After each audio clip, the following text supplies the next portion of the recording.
Aujourd'hui, pour ma première vidéo sur cette chaîne, j'aimerais vous parler des personnages les plus puissants de Runeterra et qu'on fasse ensemble un top 10. Alors bien sûr, le top 10 que je vous fais, c'est un avis totalement subjectif, c'est le mien, mais on va parler aussi de tous les personnages très puissants de League of Legends pour qu'on puisse comprendre un petit peu qui est dans le classement ou pas et pourquoi. Alors on va commencer directement avec les personnages que j'estime comme très puissants mais qui n'ont pas été retenus pour le top 10 pour diverses raisons. On va d'abord avoir Viego avec la brume noire. Alors pourquoi est-ce que je mets pas Viego dans le top 10? Simplement parce que Viego, certes c'est un personnage très fort, mais il est aussi très dépendant de la brume noire. S'il n'y a plus la brume noire, il vaut pas grand chose. Et en plus il a été arrêté simplement par des humains, par les sentinelles de la lumière. Il n'y a jamais eu besoin d'intervention divine ou céleste pour l'arrêter. Donc pour moi Viego, il a clairement pas le potentiel d'être dans le top 10, même à son prime, ça me paraît pas possible. C'est un petit peu pareil pour tous les autres personnages des îles obscures. Je sais qu'il y en a qui mettent très haut Thresh dans le niveau de puissance aussi, mais c'est un petit peu pareil pour moi. On n'est pas du tout au niveau encore des personnages les plus puissants de Runeterra. Donc les îles obscures, pas de top 10. Ensuite, on va parler du néant. Alors, des personnages très puissants du néant qu'on ne peut pas mettre dans le top 10, pour moi, il y a Shogat, il y a Rek'Sai et il y a Vel'Koz. Les autres sont moins puissants. Le problème pour moi de ces champions-là, c'est que actuellement dans le lore, ils n'ont pas fait grand chose. Ils ont certainement un potentiel de puissance extrêmement élevé, mais on ne le connaît pas non plus. Et pour ces raisons-là, je vais pas pouvoir les mettre dans le top 10. Puis sinon, on se retrouverait avec un top 10 que de personnages du néant, ça serait pas marrant non plus. Après, on va se diriger du côté du Montargon avec les manifestations. Là aussi, c'est un débat un petit peu compliqué. Il y en a certaines qui sont beaucoup plus fortes que d'autres. Mais pour ce qui est Diana, Leona et Taric, ils pourraient être très fort, mais c'est pareil, ils ont pas fait énormément de choses dans le lore, donc on peut pas les mettre dans le top 10, déjà parce qu'on connaît pas vraiment leur potentiel puissance à leur prime, puis parce qu'ils ont pas non plus fait des événements décisifs dans le lore. Le prochain champion duquel je voudrais parler, je sais que ça fait un gros débat et que vous allez me dire que vous êtes peut-être pas d'accord, mais c'est Kindred. Pour moi, Kindred n'a pas du tout sa place dans le top 10, vraiment pas. Je vais vous expliquer pourquoi, je sais qu'il y en a qui sont vraiment pas d'accord avec moi là-dessus. Simplement parce que Kindred, pour moi, c'est une représentation de la mort. C'est pas une entité en elle-même qui est très forte, elle va pas aller pouvoir combattre quelqu'un. Elle vient simplement chercher en fait les morts. Et puis même quand elle vient chercher les morts, on peut voir par exemple dernièrement dans la cinématique de Tryndamere que elle vient le chercher, elle y arrive pas. Alors on sait pas si vraiment elle y arrive pas ou si c'est simplement une représentation du fait que Tryndamere devait mourir et puis finalement il s'en sort. Mais globalement pour moi Kindred, elle est un petit peu hors sujet dans ce classement. C'est un petit peu comme si elle n'avait pas de pouvoir de décision et qu'elle allait simplement récupérer les âmes mortes en fait.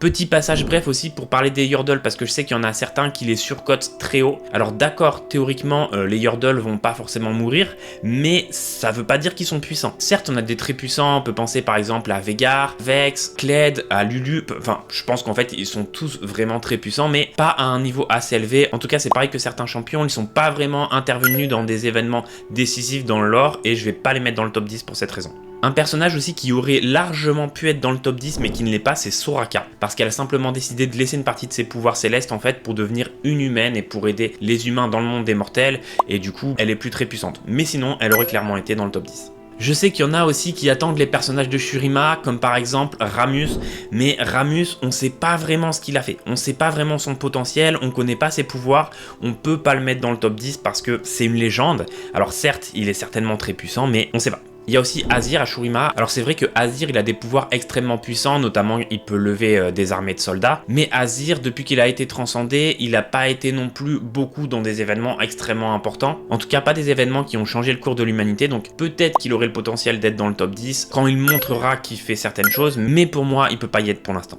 Un personnage aussi qui est intéressant et qui aurait pu être dans le top 10, c'est Brand.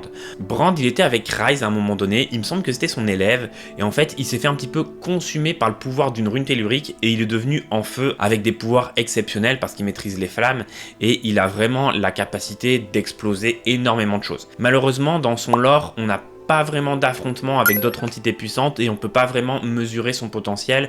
En tout cas, il paraît pas aussi puissant que certains personnages du top 10. On a parlé de personnes aussi à Ionia. Alors à Ionia, il y a deux entités qui sont vraiment très fortes, c'est Karma et Syndra qui représentent un peu la puissance de l'île. On va dire Karma plus la magie pure de l'île pour défendre l'île et Syndra plutôt la magie noire qui va siphonner en fait la magie de l'île de Ionia pour devenir très puissante.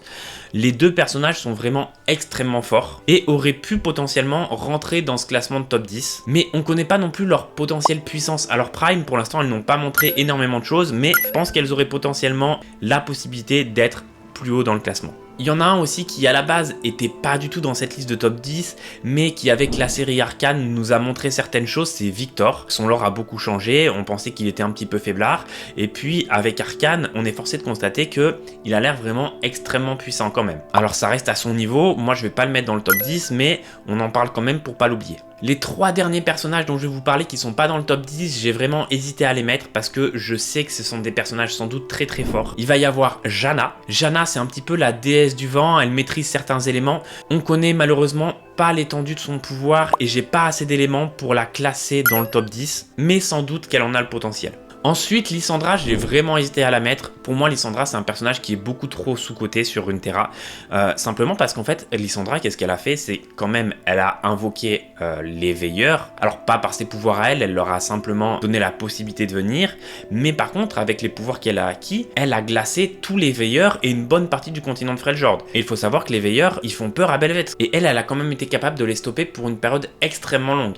Alors, on connaît pas exactement jusqu'où peuvent aller ses pouvoirs. Je suppose qu'elle n'est pas non plus si puissante que ce qu'on le pense, puisque elle ne s'est pas vengée de ce que Volibear lui a fait, peut-être parce qu'elle n'est pas assez forte ou que simplement maintenant elle s'en fout. Mais en tout cas pour moi, Lysandra reste extrêmement forte, même si je la mets pas dans le top 10. Et le dernier personnage que j'ai pas monté dans le top 10, mais qui est aussi pour moi très très fort, c'est Nilah. Nilah, elle a les pouvoirs de Ashlech, le démon de la joie, et elle s'en sert pour aller affronter vraiment tout type de créatures extrêmement puissantes. Elle est même allée affronter Volibear. Alors on ne sait pas ce qu'il en est exactement ressorti de ce combat, mais elle a dû être soignée par Soraka. Certainement, je suppose qu'elle s'est faite un petit peu écraser par Volibear, même si ça peut rester que des suppositions. Mais si elle n'est pas dans le top 10, en tout cas, elle en est vraiment pas loin pour moi.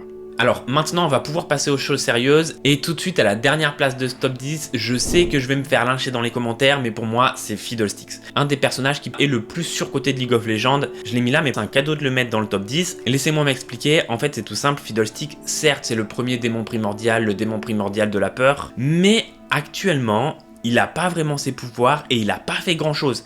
Simplement, mis à part s'en prendre à des villageois autour d'Demacia, il fait pas grand chose et en réalité, il devrait théoriquement même pas rentrer dans le top 10. Peut-être à son prime, quand il récupérera tous ses pouvoirs, il sera extrêmement puissant. On ne connaît pas vraiment la puissance qu'il peut avoir, mais actuellement, Fiddlestick, il est tout de même assez faible dans le lore. Je l'ai quand même mis top 10. Parce qu'à mon avis, il a le potentiel d'être dans le top 5, mais faut pas non plus trop surcoter Fiddlesticks. En 9ème, on va avoir Kayle et Morgana. Alors, les filles de la manifestation de la justice, leur histoire elle est un petit peu compliquée, mais elle reste vraiment très forte. On a quand même vu Kayle et Morgana en cinématique affronter Aatrox. Et visiblement, elles se sont pas non plus fait écraser par Aatrox. Alors c'est vrai que Kayle et Morgana, elles ont pas fait énormément d'apparitions dans le lore, mais quand elles se montrent, on voit quand même une puissance assez démesurée par rapport au reste de ce qu'on peut voir. Donc pour moi, la place de top 9, pour elles, c'est quand même assez mérité. En 8, je vous ai mis justement Aatrox. Alors, je suis d'accord sur le fait que c'est discutable parce que Aatrox actuellement, c'est pas du tout Aatrox à son prime. Peut-être que Aatrox actuellement ne vaut pas un top 8, mais il nous a quand même montré ce qu'il était capable de faire, c'est-à-dire mettre tout Shurima à feu et à sang, et c'est pas n'importe quel continent parce que c'est quand même un continent où il y a beaucoup plus de force que le continent où il y a Demacia et Noxus. Et à la base, on sait qu'Aatrox était déjà extrêmement puissant comme combattant. Quand il a été transfiguré, il s'est battu contre le néant pendant des années. Il était déjà extrêmement puissant à ce niveau-là. Le fait d'être devenu un Darkin, ça l'a encore fait augmenter en niveau de puissance. Et le fait d'avoir besoin de l'intervention des manifestations pour le bloquer et de personnages comme Kayle et Morgana, ça prédit quand même que le personnage est vraiment god tier, même si certains, je trouve, le sous-cotent un petit peu. Après, je suis tout à fait d'accord que actuellement Aatrox, c'est vraiment pas Aatrox Prime. Simplement par le fait que maintenant, il a été enfermé dans son épée et qu'il ne peut plus du tout utiliser sa forme d'avant ni ses pouvoirs d'avant. En 7, j'ai mis Mordekaiser. Alors, Mordekaiser, c'est aussi très discutable parce qu'on ne sait pas exactement où il en est, ce qu'il va faire, s'il va revenir, s'il va plus jamais revenir. Mais Mordekaiser, ce qu'on sait, c'est qu'il est déjà revenu plusieurs fois à la vie et que son but, globalement, c'est de contrôler le royaume des morts, de le ramener sur Runeterra et de dévaster tout Runeterra. Est-ce qu'il va y arriver? On ne sait pas, mais en attendant, il reste vraiment une des entités les plus dangereuses à Runeterra. En 6, on a les demi-dieux de Freljord, donc Volibear, Anivia et Ornn. J'ai pas mis le quatrième parce qu'il est pas très important dans le lore. Donc Volibear, il représente la foudre, Ornn le feu et Anivia la glace. Et c'est vraiment eux qui ont forgé un petit peu Runeterra. Et lorsqu'ils apparaissent dans des combats, à chaque fois, ils paraissent un petit peu rétamer leurs adversaires très facilement. Après, ils n'ont pas non plus de volonté à aller se battre, mis à part Volibear qui lui est un petit peu plus enragé, un petit peu, on va dire, plus une soif de combat. Donc on sait pas vraiment ce que ferait par exemple Anivia avec ses pouvoirs. Mais il y a certainement pas grand monde sur Runeterra qui serait capable de les défier et d'en sortir vainqueur. Avant de rentrer dans le top 5 restant, je vous fais une petite promo pour moi-même. Pour ceux qui me connaissent pas encore, je crée des chansons qui racontent l'histoire des personnages de League of Legends et il y en a déjà pas mal qui sont disponibles sur Spotify. Alors j'en rajoute une nouvelle chaque semaine. Si vous voulez aller voir ça, ça m'aidera beaucoup. Vous tapez l'histoire en chanson, c'est disponible sur Spotify, Deezer, Apple Music, un petit peu partout où vous voulez. Et puis vous écoutez, vous verrez simplement pendant que vous jouez vos parties ou pour découvrir l'histoire des champions d'une manière un petit peu plus fun, ça s'écoute assez facilement.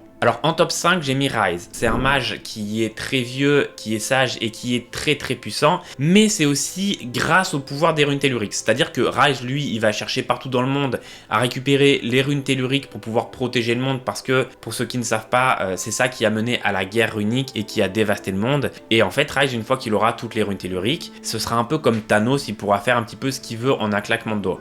Actuellement, il lui manque une rune tellurique. Donc avec cette dernière rune, il aura une puissance complètement démesurée. Déjà, il a certainement une puissance complètement démesurée, mais c'est grâce à ces runes telluriques. Donc, je l'ai mis top 5, mais je suis tout à fait d'accord avec le fait que c'est contestable parce que sans les runes, il vaut pas du tout top 5, il vaut certainement même pas un top 10. En quatrième, j'ai mis Bel'Veth qui je trouve est aussi beaucoup trop sous-coté. Parce que Bel'Veth pour moi c'est la représentation du néant sur Runeterra. Et le néant c'est un petit peu le boss final à Runeterra. Alors elle dit qu'elle est l'impératrice du néant. Il semblerait qu'elle a quand même peur des veilleurs. Puisqu'elle a demandé à Kai'Sa de l'aider à neutraliser les veilleurs. Mais en attendant, elle est là pour annihiler Runeterra et faire comme si il n'y avait jamais rien qui avait existé. Alors certes, peut-être qu'actuellement, elle n'est pas si puissante que ça parce qu'elle doit prendre encore un peu en potentiel de puissance, mais elle est quand même arrivée sur Runeterra, elle a englouti directement toute une ville. Elle n'est pas encore passée à l'action ailleurs, mais c'est pas pour ça qu'elle n'est pas puissante. Pour moi, elle a largement sa place de top 4 et peut-être même plus haut, mais ça, il faudra avancer encore dans l'ordre pour savoir vraiment qu'est-ce qu'elle est capable d'arriver à nous faire. En troisième, on a Bard, le protecteur cosmique, on va dire. Alors, c'est une entité céleste qui va voyager un petit peu partout autour de Runeterra, qui va essayer de protéger la planète à sa manière, c'est-à-dire de supprimer les objets dangereux, d'intervenir extrêmement rarement. Bard, il veut pas intervenir dans ce qui se passe. Il veut simplement être là au cas où un jour il y a une catastrophe énorme pour intervenir à ce moment-là. Et en attendant, simplement, il va aller prendre des choses dangereuses et les mettre en sécurité pour que Runeterra puisse continuer à vivre tranquillement.